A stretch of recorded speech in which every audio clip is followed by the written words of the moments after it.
नमस्कार दोस्तों, only opinion में आपका स्वागत है। तो दोस्तों आज बात करेंगे हम राइट टू हेल्थ बिल के बारे में। तो दोस्तों हम जानेंगे आखिर इसमें ऐसा बिल में ऐसा क्या है जो उसका प्रतिरोध मतलब प्रोटेस्ट हो रहा है और डॉक्टरों का क्या कहना है और सरकार का क्या स्टैंड है और आखिर क्या है इसका समाधान। तो चलिए बात डिटेल से शुरू करते हैं। और दोस्तों आपको पता ही है कि एक ऐतिहासिक बिल है, राजस्थान राज्य का पहला स्टेट है जो इस प्रकार का बिल लाया है जो राज्य के सभी निवासियों को हेल्थ का मतलब अधिकार देता है। और अभी आपको पता ही होगा हाल ही में राजस्थान की विधानसभा ने इसको ध्वनि मत से पारित किया है और ध्वनि मत का भी बाद में बताऊंगा आपको, अगर पता नहीं है तो, और बताया तो कोई बात नहीं, अच्छी बात है। तो दोस्तों पहला टॉपिक है कि आखिर इसमें क्या प्रावधान है। तो दोस्तों वैसे तो ये थोड़ा लेंदी है, तो इसमें से मुख्य मुख्य प्रावधान मैंने आपके लिए छांटे या चूज किए तो आपको बताता हूँ। दोस्तों एक सबसे बड़ा प्रावधान है, पहला है कि आपातकालीन स्थिति में मतलब जो सरकारी वो निजी अस्पताल है वो आपातकालीन स्थिति में पेशेंट के फ्री इलाज के लिए वैध है। मतलब वो इलाज करना पड़ेगा उनको किसी भी कंडीशन में। अगर किसी के पास पैसे नहीं है भुगतान, तो पैसे के अभाव में वो इलाज के लिए मना नहीं कर सकते। और दूसरा प्रावधान यह है कि डॉक्टरों द्वारा जो भी इलाज किया जाएगा पेशेंट का, उसकी जानकारी पेशेंट को या उसके परिजनों को देनी पड़ेगी। और तीसरा प्रावधान है, जैसे दोस्तों कुछ केस में मतलब एक्सीडेंट वगैरह ऐसे केस में ऐसे होता है कि डॉक्टर इलाज के लिए मना कर देते हैं, उनको एनओसी की ज़रूरत होती है पुलिस की, मतलब नॉन ऑब्जेक्शन सर्टिफिकेट। तो दोस्तों कुछ मतलब इसमें ये प्रावधान है कि पुलिस की एनओसी के अभाव में मतलब इलाज में देरी नहीं की जाएगी। तो और एक प्रावधान ये है कि जैसे कोई महामारी आ गई, जैसे कोरोना आ गई, तो उससे होने वाली बीमारियां भी इस एक्ट में शामिल है, उनका इलाज भी निःशुल्क करना पड़ेगा। और मान लो अगर किसी पेशेंट की मृत्यु हो गई है तो उसके अगर भुगतान नहीं हो पाया, उसके भुगतान के अभाव में उसके परिजनों को उसकी डेड बॉडी देने के लिए मना नहीं कर सकते प्राइवेट हॉस्पिटल। और एक दूसरा ये प्रावधान है कि अगर कोई पेशेंट की सीरियस कंडीशन है, मतलब वो खतरे में है बिल्कुल, तो वो रेफर किया जाता है अगर दूसरे हॉस्पिटल में, तो उसकी वहाँ पे पहुँचाने की जिम्मेदारी उसी अस्पताल की होगी और एम्बुलेंस की व्यवस्था भी उसी अस्पताल को करनी पड़ेगी। तो एक एक ये है कि अगर कोई बीमारी है तो उसका इलाज अगर 2-3 तरीकों से हो सकता है, तो पेशेंट को या उसके परिजनों को उसका विकल्प चूज़ करने की मतलब अधिकार है कि वो कौन से तरीके से इलाज करवाना पसंद करते हैं। और एक ये भी है कि निजी अस्पताल मतलब पेशेंट की बीमारी को गोपनीय रखेंगे। तो दोस्तों ये इसमें प्रावधान थे। और अब मैं मतलब डॉक्टरों का क्या स्टैंड है, डॉक्टरों का क्या कहना है, ये उनकी आखिर मांग क्या है। दोस्तों डॉक्टरों की सबसे बड़ी मांग है जो इस बिल की वजह से वो इस बिल को राइट टू हेल्थ की बजाय राइट टू किल बोल रहे हैं। तो उनका कहना है कि इस बिल में इमरजेंसी शब्द को सही तरीके से परिभाषित नहीं किया गया है और ना ही उसका कोई दायरा सेट किया गया है।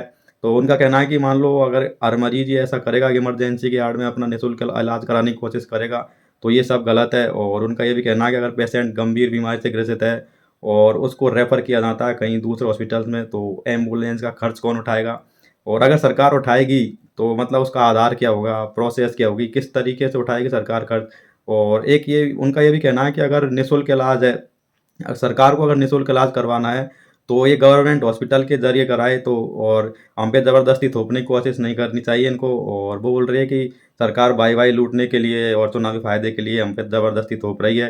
ये मतलब सरकार जो अपनी योजना को लागू करवाना चाहती है, तो सरकारी हॉस्पिटल्स के ज़रिए लागू करे और सरकारी हॉस्पिटल का इंफ्रास्ट्रक्चर मजबूत करे, तो ऑटोमेटिकली इनकी स्थिति सुधर जाएगी। और उनका ये भी कहना है कि अगर हम निःशुल्क इलाज करेंगे, तो फिर सरकारी और प्राइवेट हॉस्पिटल्स में अंतर ही क्या रहेगा?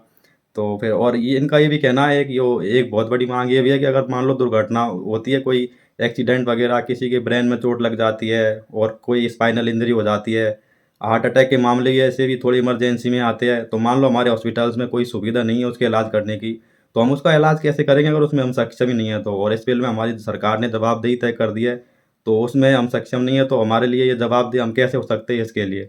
और एक उनका ये भी कहना है कि जैसे कोई आँख का हॉस्पिटल है, कोई कान का हॉस्पिटल है, तो जैसे कोई हार्ट पेशेंट उसमें आ गया, तो उसका इलाज कैसे संभव होगा? तो हम उसमें इलाज में सक्षम नहीं है, उसका इलाज नहीं कर पाएँगे हम।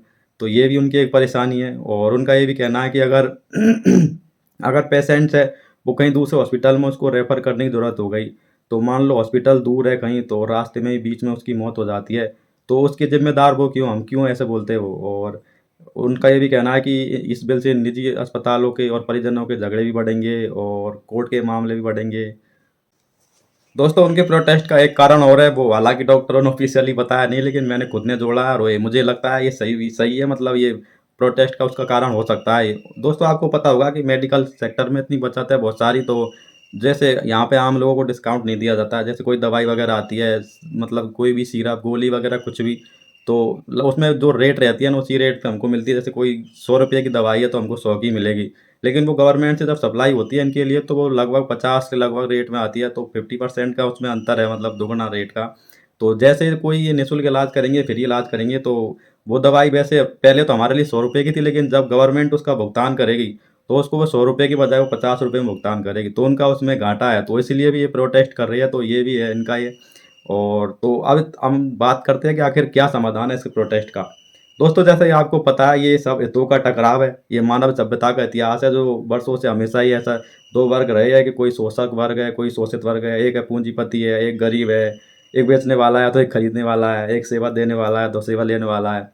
तो दोस्तों, ऐसा ही है, ये फंडा है कि कोई अगर कुछ बेचने वाला है तो वो उसको हाई चीज़, मतलब हाई प्राइस पे बेचना चाहेगा, जितना अधिक वो कमाना चाहेगा लाभ उसको वो कोशिश करेगा, और खरीदने वाला है तो कम वस्तु में, मतलब कम कीमत में खरीदना चाहेगा। तो दोस्तों, ऐसा है ये, और ये लोकतंत्र है, यहाँ गलत के लिए भी प्रोटेस्ट होता है, सही के लिए भी प्रोटेस्ट होता है। ये तो प्रोटेस्ट तो डेमोक्रेसी की खूबसूरती है, लेकिन और जब सड़कों पर निकलना बंद हो जाएंगे लोग और प्रोटेस्ट बंद हो जाएगा तो लोकतंत्र का अस्तित्व भी खतरे में आ जाएगा। तो दोस्तों, ये जैसे कि एक ऐतिहासिक बिल है, तो ये मुझे लगता है गरीबों को, मजदूरों को, शोषितों को, पिछड़ों को, जो हाशिए पर मतलब स्थित लोग हैं, वर्गों के लिए संजीवनी की तरह कार्य करेगा। उनके स्वास्थ्य के बजट पर जो फालतू का खर्च होता है उसको कम करेगा, तो वो अच्छे कामों में लगाएँगे, जैसे शिक्षा वगैरह में, और अपने व्यक्तित्व के विकास में भी उसको कुछ यूज़ करेंगे। और पहली बार तो ऐसा है कि सरकारें ऐसे कदम उठाती नहीं है, अगर अब उठाया तो निश्चित रूप से बिल लागू होना चाहिए। सरकार को पीछे नहीं हटना चाहिए, और आम अधिकार, मतलब आम लोगों को अपने अधिकार के लिए थोड़ा जागरूक होना चाहिए, ये उनका अधिकार है, तो इनके लिए वो खुद माँग उठाए, और सरकार को किसी भी हाल में ये बिल वापस नहीं लेना चाहिए। डॉक्टरों की माँग है तो कि बिल को वापस लिया जाए, ये सरासर गलत है। अगर वाक़ई कुछ कमियाँ हैं इस बिल में तो उसको दूर करने की कोशिश करनी चाहिए। सरकार को एक विशेषज्ञों की कमेटी बिठानी चाहिए। मतलब दोस्तों, कोई भी एक पक्ष कभी भी सही नहीं हो सकता और कभी भी गलत नहीं हो सकता। कुछ गलतफ़हमियाँ हैं तो अगर उनको सकारात्मक बातचीत के द्वारा हल निकालना चाहिए उनका, और डॉक्टरों को ये विश्वास दिलाना चाहिए कि ये बिल उनके हितों के खिलाफ नहीं है, उनके हितों में कभी भी ये नुकसान नहीं पहुँचाएगा। और हालाँकि सरकार ने थोड़ी देरी की बातचीत में, और कुछ टाइम पहले लाठीचार्ज भी किया था, ये थोड़ा सही नहीं था। और दोस्तों, ये डॉक्टरों को भी समझना चाहिए कि मानवता की सेवा के लिए, मतलब ये आगे आना चाहिए इनको। जैसा ये कोरोना में आया, इन्होंने जो उदाहरण पेश किया, तो ऐसा इनको छोटी सोच नहीं दिखानी चाहिए, और इनको धरती पर भी ईश्वर का अवतार कहा जाता है, तो उसके अनुसार अपने हितों का निर्धारण करना चाहिए। प्रोफ़ेशन अपनी जगह है दोस्तों, लेकिन इनको पैसा कमाने अपना उद्देश्य नहीं मानना चाहिए। पैसे को ये साधन मानने चाहिए, इनको साध्य नहीं।